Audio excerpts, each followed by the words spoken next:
প্রিয় দর্শক, আপনাদের সবাইকে শুভেচ্ছা জানিয়ে শুরু করছি আমাদের আজকের স্পোর্টস ডেইলি। সাথে রয়েছি আমি রাইসুল ইসলাম। জাতীয় গণমাধ্যমের খেলার শিরোনাম নিয়ে সাজানো স্পোর্টস ডেইলি চলুন শুরু করা যাক।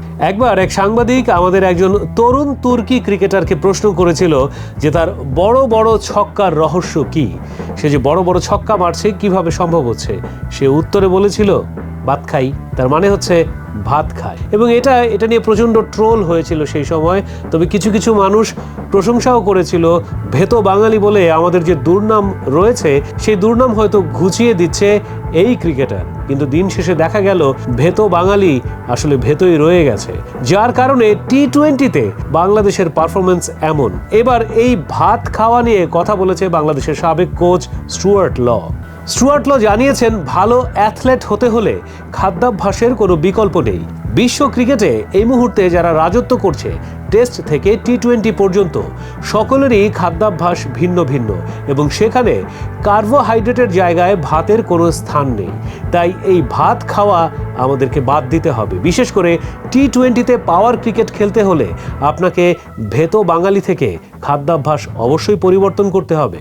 এদিকে যুক্তরাষ্ট্রের সঙ্গে যখন কুলোমান ডুবিয়ে সিরিজ হেরে বসে আছে বাংলাদেশ, সেখানে পুচকে নেদারল্যান্ডস শ্রীলঙ্কাকে প্রস্তুতি ম্যাচে হারিয়ে বড় ধরনের বার্তা দিল বাংলাদেশকে। গতকাল ফ্লোরিডায় প্রথম ব্যাটিং করে 181 রানের টার্গেট দেয় শ্রীলঙ্কাকে নেদারল্যান্ডস। নির্ধারিত 20 ওভারের মধ্যে 18.5 ওভারের মধ্যেই মাত্র 161 রানে গুটিয়ে যায় ওয়ানেন্দু হাসারাঙ্গার শ্রীলঙ্কা। টি-20 বিশ্বকাপের ডি গ্রুপে নেদারল্যান্ডস এবং শ্রীলঙ্কা রয়েছে, যেই গ্রুপে রয়েছে বাংলাদেশ। সুতরাং টি-20 বিশ্বকাপের যাত্রাটা বাংলাদেশের জন্য কত বড় চ্যালেঞ্জের হতে যাচ্ছে, এই খেলাই তার প্রমাণ। এদিকে লা লিগায় মৌসুমের সেরা খেলোয়াড় নির্বাচিত হয়েছেন জুড বেলিংহাম। সেরা খেলোয়াড় নির্বাচিত হয়ে তিনি বলেছেন, রিয়াল মাদ্রিদ বিশ্বসেরা ক্লাব। এবারের ব্যালন ডিওর জিতার দৌড়ে বেলিংহাম অনেকেরই পছন্দ এবং সেই ব্যালন ডিওরের পথে লা লিগা মৌসুম শেষ হতে হতে আরও একটি বড় পুরস্কার পেয়ে গেলেন বেলিংহাম, হলেন লা লিগার বর্ষসেরা ফুটবলার। চলতি মৌসুমে 28টি ম্যাচে 19 গোলের পাশাপাশি 6টি গোলে অ্যাসিস্টও করেছে বেলিংহাম।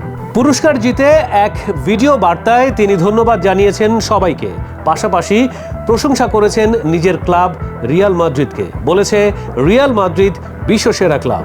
দিন দিন জনপ্রিয়তার তুঙ্গে যাচ্ছে বিভিন্ন দেশের ফ্র্যাঞ্চাইজি লিগ, যার মধ্যে সবার আগে রয়েছে ভারতের আইপিএল। এর পরপরই রয়েছে বিগ ব্যাশ, বাংলাদেশের বিপিএল কিংবা পাকিস্তানের পিএসএল, শ্রীলঙ্কার এলপিএল ইত্যাদি।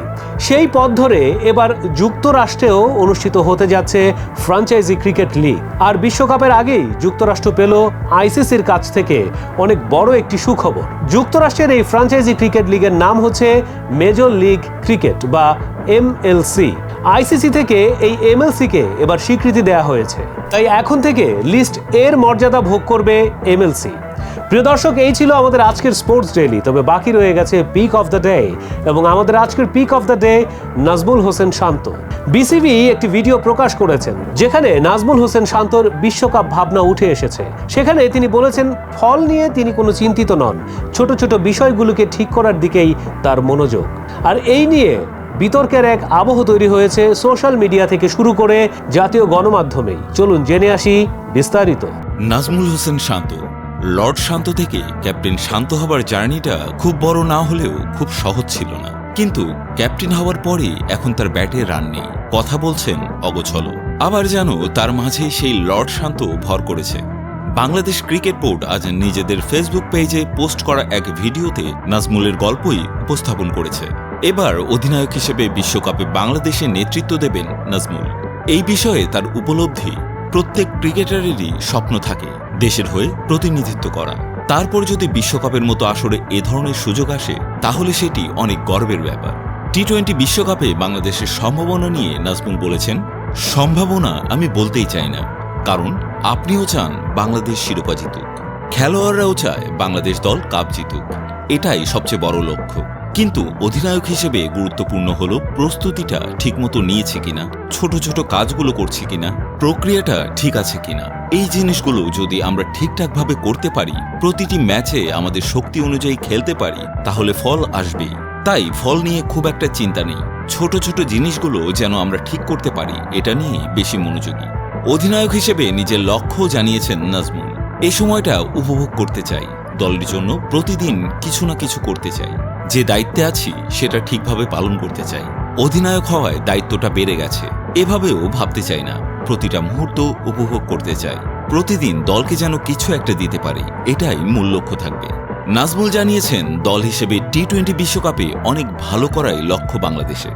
তবে শিরোপা জয়ের কথা ভেবে শুরুতেই চাপ না নিয়ে প্রসেসটা ধরে রাখতে চান নাজমুল। তার ভাষায়, আমরা যদি ছোট ছোট বিষয়গুলো সামলাতে পারি তাহলে সম্ভবত ভালো ফল পাবো।